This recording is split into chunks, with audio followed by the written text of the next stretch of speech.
ပြောင်းလာရှေ့ကြခဲ့ပြီးမောင်ရီငယ်ကကျွမ်းလို့လေလွှဲရပါတယ်လေ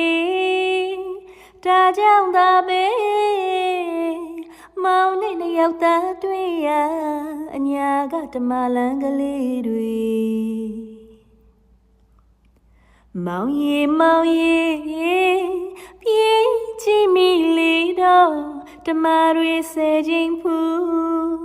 နှစ်ဦးခွဲခွာဆယ်လီနှစ်များကြာခဲ့ပြီမောင်ရီတမတော်မပြောတဲ့ဆိုတဲ့မောင်ရီ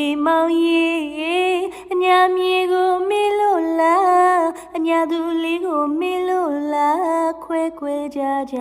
ပြောပါမောင်ရီ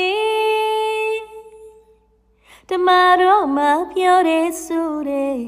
မောင်ရီလေးအညာမြေကိုမေးလို့လားအညာသူလေးကိုမေးလို့လားခွဲကြပြောပါမောင်ရီရွှေစည်းကုန်းစီဒီပါမမောင်တထားချစ်တဲ့ဝေနှသားပြထုံဒူးဆုံးရှင်လျက်လူချင်းပါတယ်လေတီစွချွေထားတောင်းနိုင်ပြည့်စီသာလို့မြတ်ဖျားထန်စုပန်ချွေ